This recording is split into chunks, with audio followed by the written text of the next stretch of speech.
Hello and welcome to Manika IAS. This is the last leg of unit Extremism and Internal Security. So far, we have discussed the origin of extremism, what is extremism, its development in India, and its spread in India.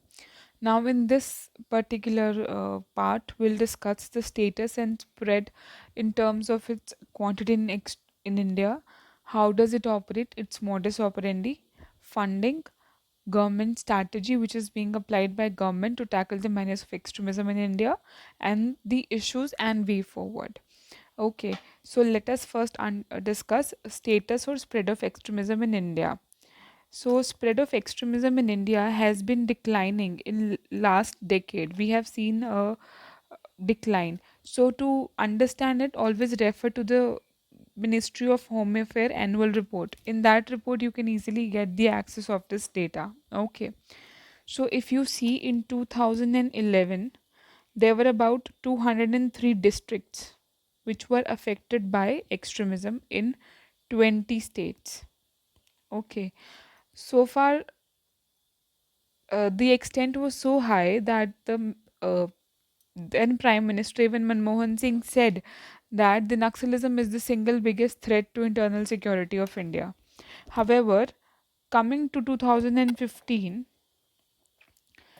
it was restricted to 166 district, ठीक है, in 10 states.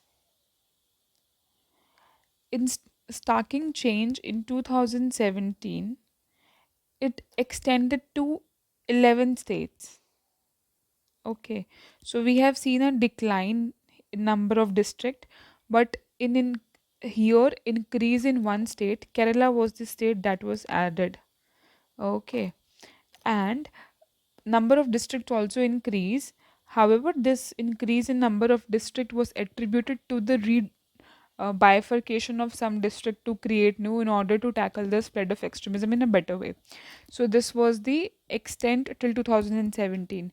However, coming to 2021, as per the MHA report, it is it is restricted to 46 districts in 8 states now. So we have witnessed a huge decline by 2021. So the affected states include Bihar, Jharkhand, Odisha, Chhattisgarh, Andhra Pradesh, Maharashtra, Madhya Pradesh, and Uttar Pradesh.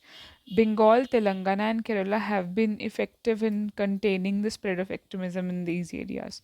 So far as incidences of extremism is concerned, if you see from 2009 to 2022, we have seen a decline of 77% in the incidences from more than 2200 to 483 in 2022. So this is the decline in terms of incidences. Okay. And if you see in terms of deaths have also declined from 908 in 2009 to 91 in 2022. So this is about the current status of extremism in India. Now let us try and understand their modus operandi, that how do they operate, how they have been able to successfully spread to so many districts. What is their modus operandi? Okay. See, they operate in two stages, and their aim is to capture power. ठीक है, state power को capture करना उनका M है. ठीक है, how do they do? There are two stages. If you talk in first stage के अंदर there their target is that they choose backward and non accessible areas. ठीक है, फर्स्ट स्टेज के अंदर सबसे ज़्यादा बैकवर्ड और नॉन एक्सेसिबल एरियाज को इसलिए they prefer because these are the area of discontent.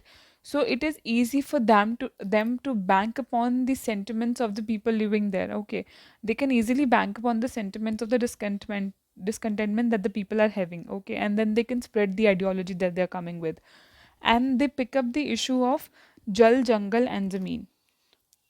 So the issue is that means forest, jal, water, and land. So it started with land reforms, water, and forest. So this is how they say that we will protect these three things of yours because they are essential for their survival.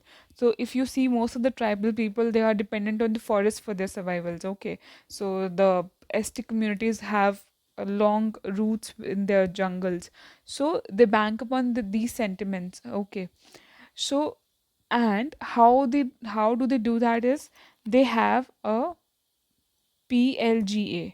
Now this People's Liberation Guerrilla Army, it is an armed wing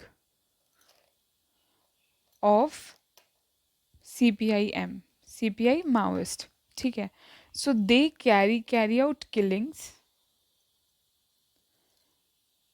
and they destruct the physical property, so that if they will destroy the physical property, the government will not be able to make inroads into the rural sentiments. Okay, they will not get developed, the people will not get benefited from the developmental process because they want to spread their ideology, and what they try to do to keep these areas underdeveloped only. Because if the areas get developed, if the people living there get the benefit of development which is occurring, okay, so they will not be able to bank upon their sentiments of discontentment because they will be satisfied with the government policies, and this is what they don't want.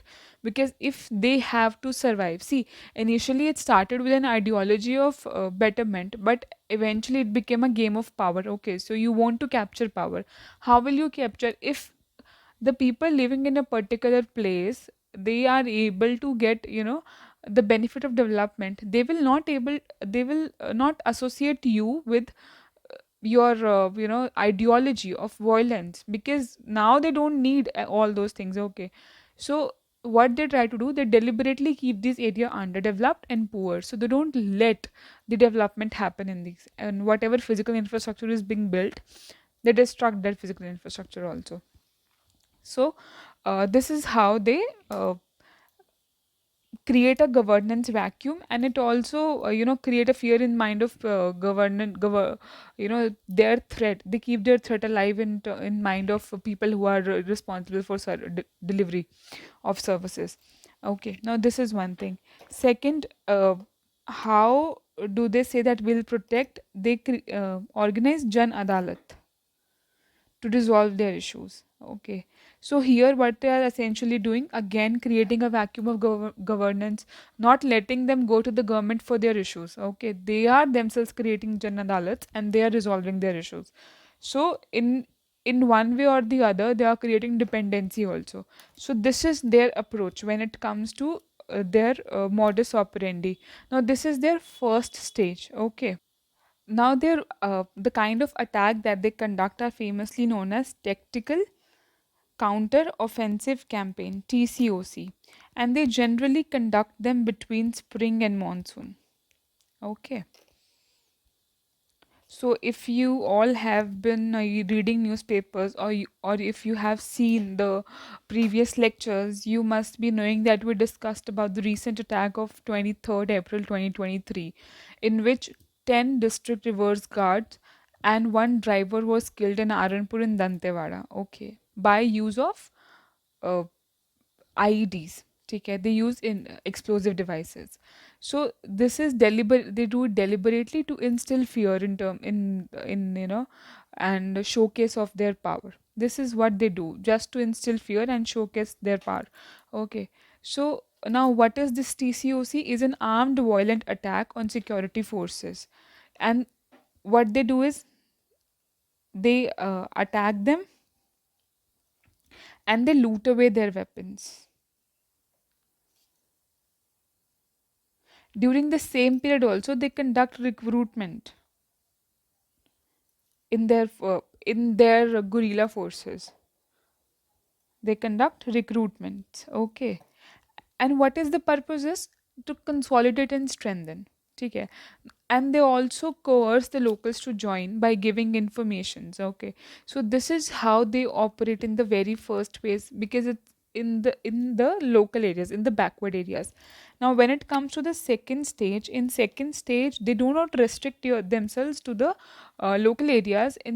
Instead, they facilitate mass mobilization in semi-urban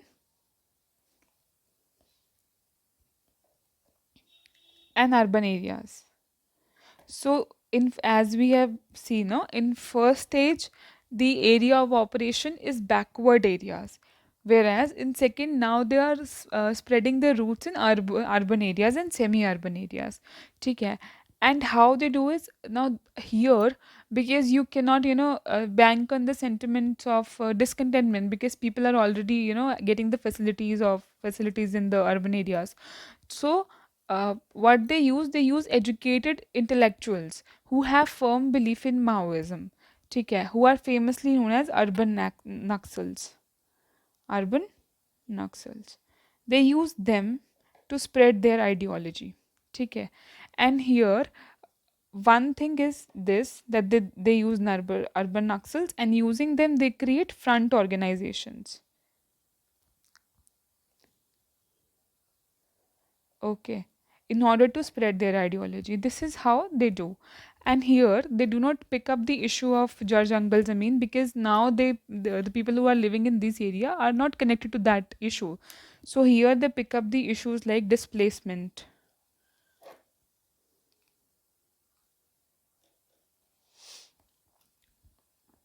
Issues are displacement, corporate exploitation, rights violation by security forces, because sorry, their agenda is same. They want to capture state power. So here also they want people should be anti government. So they try to pick up the issues which is relevant to people, plus which are anti government. Okay. So human right violation by security forces. ठीक है. So the one is this thing. Now their agenda is, after doing all these things, they are getting the media attention, and they are again creating a negative public perception. Okay. So, and this is all done in order to mask their violent nature. Okay. So in this stage also, using intellectuals who have belief in Maoism, so they use state machinery and legal help also in their favor. How they use, they people help in arranging legal assistance for Maoist. Okay. So this is how they are using them.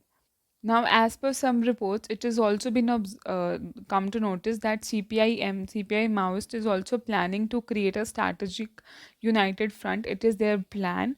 Further, they are also connected with international outfits like the present in Nepal, Philippines, Turkey, and also in part of other countries. Okay, and it's also famously known as that it is a part of CCOMPOSA. ठीक है, it stands for Coordination Committee of Maoist Parties and Organization in South Asia. Now, it has also been come to notice that CPI is a part of this or for particular organization. Okay, so this was their modus operandi. This is how they operate in two stages. Okay, now let us discuss their funding. How do they get their funding? So, what happened? So, we have read the development of Naxalism in three stages, right? So, in first and second stage, there is no clear evidence of how were they getting their funding. But during third stage, in particularly in 2007, IB, International Bureau, Intelligence Bureau, sorry, it got a document named as Our Financial Strategy. Our Financial Strategy of CPIM. ठीक है. Now, due to this document, they got a lot. They got to know a lot about their funding. How are they getting their fundings? Okay. So first of all, the first thing was, if you see that that they have made a structure. Okay, so states are divided into zones. Zones are divided into area committees. Okay, now each area committee have a designated organization. Designated organization, which is their front organization. ठीक है, अब इस front organisation पे दे use to get money, ठीक है, या फिर individuals के, मतलब कोई ना कोई हेड रहता है यहाँ पे इन एरिया कमेटी के अंदर, ठीक है ना, और इन एरिया कमेटी को टारगेट दिया जाता है to achieve particular amount in terms of financing. जैसे अगर कुछ के नाम होंगे महिला मंडल, किसान मंडल, कुछ इस तरीके के नाम होते हैं जिनके बेसिस के ऊपर they try to gain money. Okay, harmless name है, किसी को डाउट भी नहीं होता उस तरीके से। सो इसमें एज पर दिस डॉक्यूमेंट 2007 का टारगेट था टू यू नो एग्रीगेट के अंदर 150 करोड़ को एक्यूमुलेट करना। This was their funding target in 2007। Okay, आज की डेट में it might be more than 300 crore. Okay, but this is also speculation, ये कोई ऐसे फिक्स कहीं से मिला नहीं है, तो we can assume that the if in 2007 this was the number, in today in present time it must be more than 300 crores. Okay, so this is their structure. Now the sources of financing, source of financing or funding. Okay, so first is membership fees. Everyone who is coming and joining CPI has to pay some fees, so which is known as membership fees. So first is this. Second, they extort money from industrialists. Third, they, in these area, they do have control over mining. So from mining, they gain money, and they also demand cut from the government schemes and infrastructure project. And if somebody is not giving them that money, they harass those officers and their families. So this is how they gain money from that. Another is external state actors also come into picture, that we have observed that even they are getting help from the fake currency across nation, from across borders from Pakistan also, ठीक है, and also they also sell the forest produce, like they have control over the forest in these areas, and the produce like tendu leaf are being sold in the market.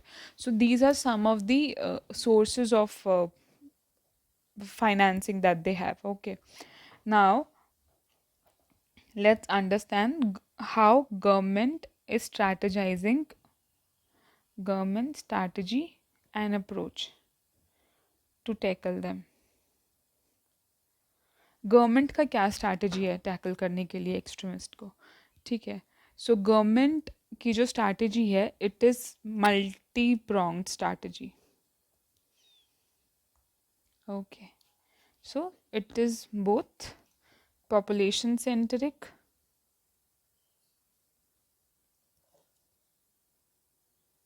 and it is also enemy centric, because अगर याद होगा तो in the previous we discuss कि one way it can't help, because we had discussed that vicious loop of development leading to extremism and extremism leading to underdevelopment. Okay, underdevelopment causing extremism, extremism causing underdevelopment.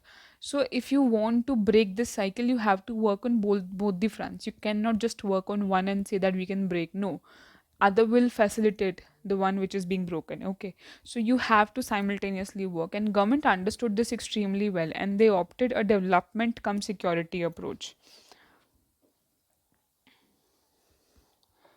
So development act as a population centric measure. Development come security approach, and security act as a enemy centric measure. So this was devised in 2003. Okay, so what is their aim is that they will make security related improvement, development related improvement, they will improve on perception management, and they will give rights to the locals. Okay, and they will get the all the entitlements that they are entitled for. So this is the four major areas of this particular strategy. Various initiatives that are being taken by the government. if we talk about initiative, so develop they have tried to plug in developmental gaps through backward district initiative. Backward district, so इसके अंदर the most backward districts will get 15 crore for infrastructure. Okay, backward district initiative, BDI. Okay, second is their basket approach. So what happened, basic necessity के कुछ as measures like drinking water, sanitation, इन सब का एक basket बना के they are given to collectors that they have to implement them in these backward areas on priority. So this is backward approach, basket approach, sorry. Then you have civic action program. Civic action program. The purpose of this program is to bridge the gap between administration and public. So this is administration and this is public. You have to bridge the gap. Okay.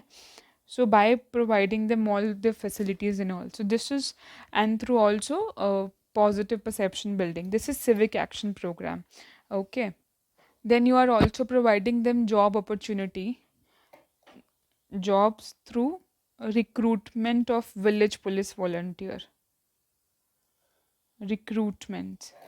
Also, there is a also there is surrender come rehabilitation approach. Like if you surrender, you will get compensation. Also, you will come into the mainstream. You will be skill acquired, and you will be sent to the for the rehabilitation. So it is surrender come rehabilitation scheme. Okay. So if you also see there is in this recruitment के अंदर, in this if you see Bastaria battalion, इसके अंदर there are ST Chhattisgarh, this is like Chhattisgarh का force in Chhattisgarh, that people of ST are brought into this, the CRPF के members हैं. ठीक है, it is a force of CRPF, is in people belonging to ST community in Chhattisgarh are being brought into this particular battalion. Okay, to strengthen them. If they are strengthened, then who will fight with them? The Maoist. Okay. Further, you have aspirational district program. Then you have Peace Act. Peace Act, as we all know, is for governance improvement in the uh, uh, backward areas. Then for education, you have Kendriya Vidyalayas. And then there are steps which are being taken for financial inclusion. Like, setting up of banks, etc. So now these are the steps which are being taken, but many a times we have seen that if government is constructing a road, okay, now government is constructing road to provide facility, but what does the mouse think? Okay, uh, they think that these roads can be used for the purpose of deployment of police forces or army forces, so they break that road. Okay, so don't let the physical infrastructure being built there. This is one major issue that the government is facing in present time also. Then specifically security related schemes, if we see, then there is a special infrastructure scheme.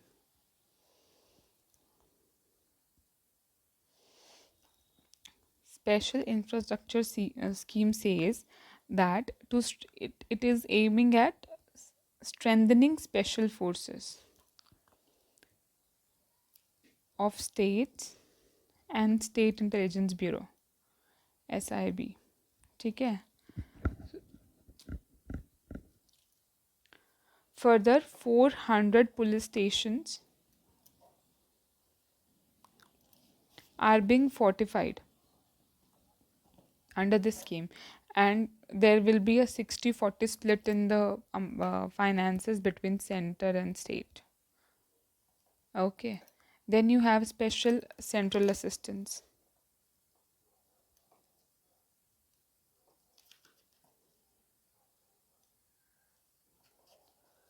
ठीक है.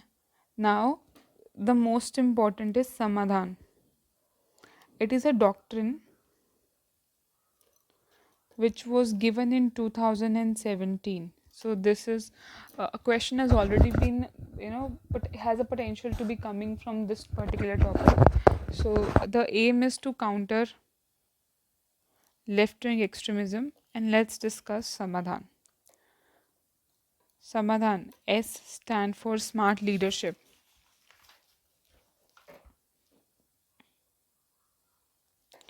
That you provide smart leadership.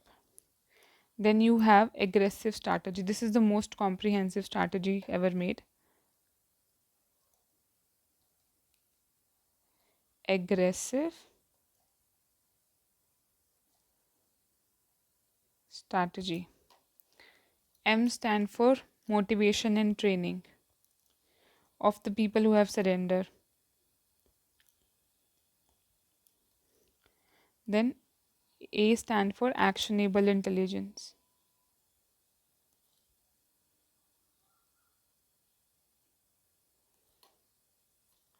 D stand for dashboard based key performance indicators, that their performance will be monitored.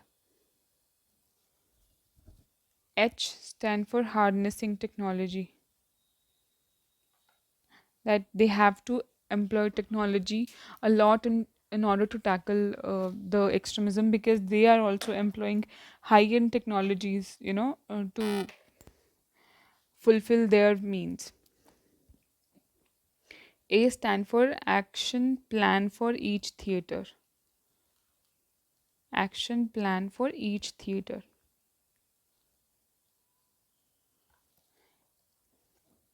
N stand for no access to financing. That is, you have to block their funding. Okay, because if they do not get funding, if they do not have money, it will largely be impossible for them to keep on operating. Okay, so if you break their finances, if you are able to break their finances, you are able to break their spinal cord also, and that will lead to the crumble of their organization. So this is one very important thing. Further, tackling them with intelligence, tackling them with technology, tackling them with advanced armed forces. So this is one of the most comprehensive, and it also talk about rehabilitation. Okay, so first you stop them, then you break them, and then you bring out the civilians, the innocent civilians who are being targeted by them, either by coercion or by changing their perception to they have directed them to the Maoist. So they should be brought out of these forces and should be put back to the mainstream activities, and their life should be improved. So this is one very comprehensive strategy. Okay. However, despite of all this, there are certain unresolved issue and challenges which government is still facing in terms of tackling the spread of extremism. Okay, now let's discuss that. What are these unresolved unresolved issues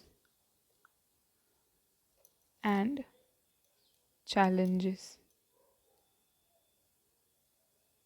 Okay. Now let's discuss this. First is poor interstate coordination.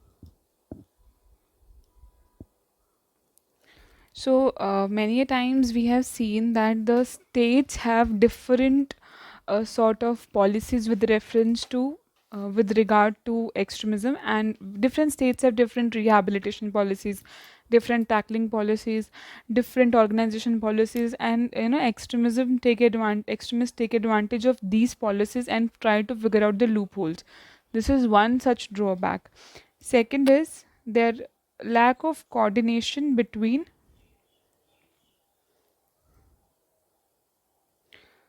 center and state police forces. Center and state. So we have seen that center forces are more equipped resources wise also, and state police forces are more equipped with the ground intelligence, so they are good at gathering the ground intelligence. Often we have seen that there is a lack of coordination here at this level. So this is also one of the reason for in tackling in extremist. Third is poor socio-economic infrastructure.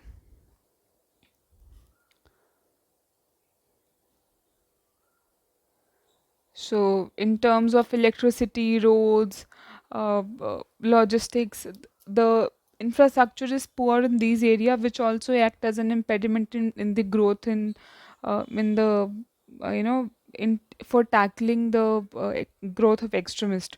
So, this is also one reason, infrastructure. Then, fourth is modernization of police stations. See, what has happened in past year is modernization of police forces,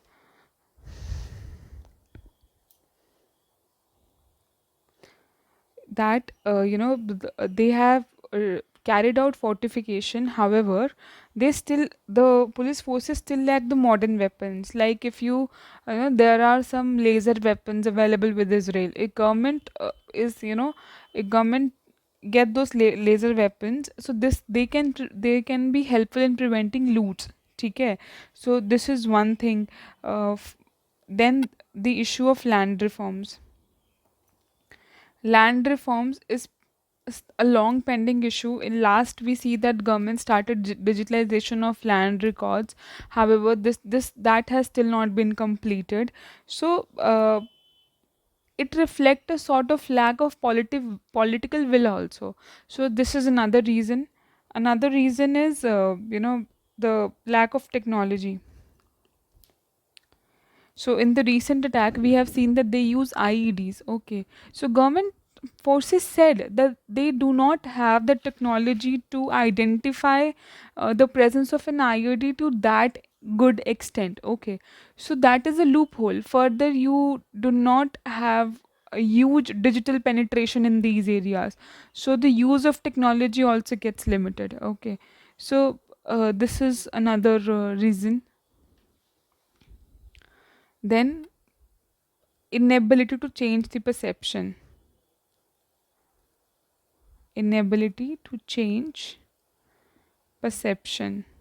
See, now if we see the entire game of Naxalism is based on the perception. Okay, so they have built the perception of people in terms of a negative image of government and the government services. They have been able to create a negative image, despite of the fact that today there has been improvement. People have also seen that Naxalism is also not doing any good to them as well. So there has been a slight change, but a positive image of government is yet to be made in front of these people. Okay, so that is one big challenge in front of government, to create their positive image. Okay, so that is another thing. And this can be done by speeding up the positive propaganda, and they need to create infrastructure as a faster pace. They have to provide them with this facilities, with the basic facilities. So, and then again, bringing in land reform is one such thing also. These are certain steps that need to be taken.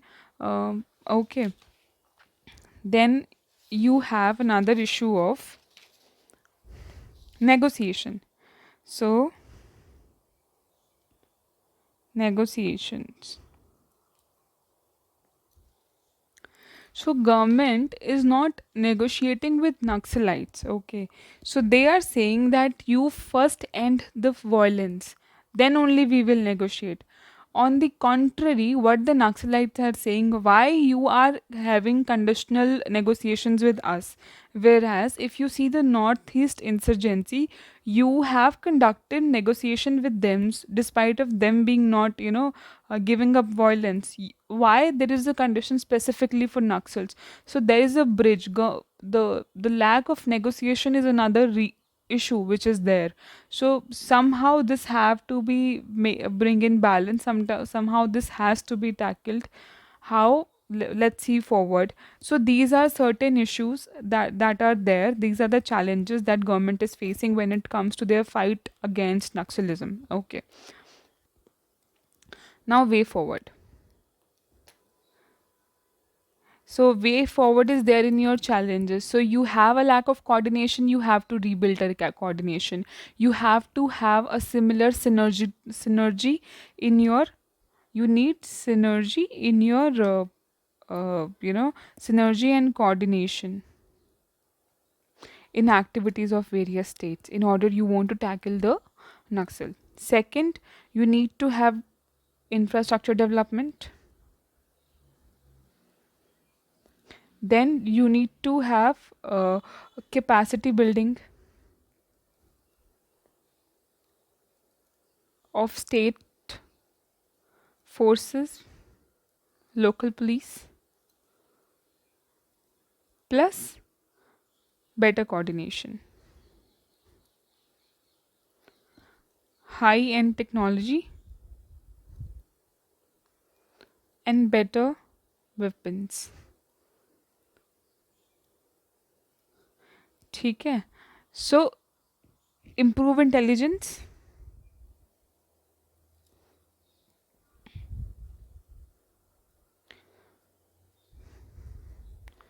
chalk their funding. So these are certain, these are some of the steps that needs to be taken by the government. The government is moving in the right direction, and we have been able to, curtail that.